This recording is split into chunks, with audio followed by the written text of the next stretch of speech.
So in example 6, we're going to solve the boundary value problem that we first met in example 4.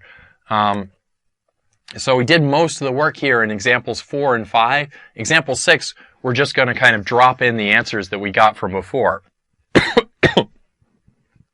So let me remind you what we figured out earlier. We figured out in example 5 it was,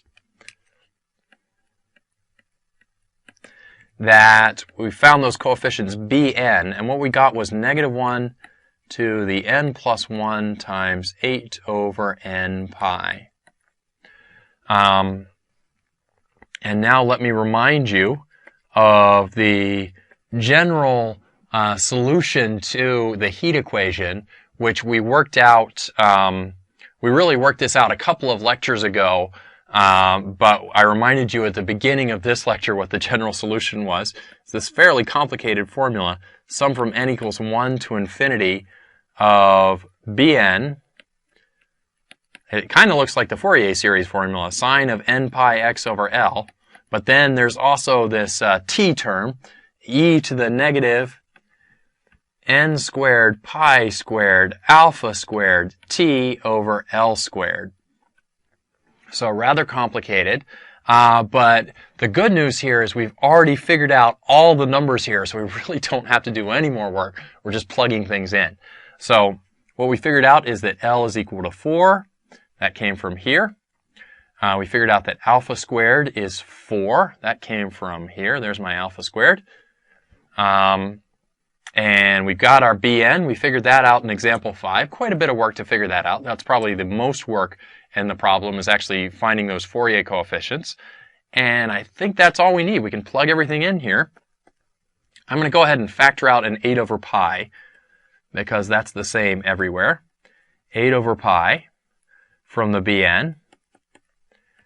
Now we've got -1 to the n plus 1 over n, sine of n pi x over 4. Now I've got alpha squared is 4, L squared is 16, so I can simplify that a little bit. We're just into 1 over 4. E to the negative n squared pi squared. I'm going to combine my 4 and my 16 into the denominator with 4, and that's all I have. That is my complete solution to that boundary value problem. That's a solution to the differential equation and the two boundary conditions and the initial condition, and it only took us 4 lectures to get there. So let me recap that. We've got alpha squared is equal to 4 here. We've essentially done all the hard work of solving this problem in the previous example, so if you haven't just watched example 5, that's where I got the bn is -1 to the n plus 1 times 8 over n pi. I didn't figure that out right here. That's not just a guess. That came from doing a lot of integration and some work with the Fourier series in the previous problem. Having found that, however, I can just take that bn and drop it into my generic formula for the solution to the heat equation, which we derived several lectures ago. bn sine of n pi x over L, e to the negative n squared pi squared alpha squared t over L squared. Our L is 4. We get that from the problem here. So we get 16 in the denominator there. Alpha squared is 4. That's there. So 4 over 16 is where I got that, is where I got this 4 in the denominator. Those terms are both coming from bn, and I factored out the 8 over pi because that didn't depend on n. And here I plugged in L is equal to 4. And here I plugged in what I know alpha squared is 4 and L squared is 16. So that's our complete solution to that partial differential equation and to the boundary value problem.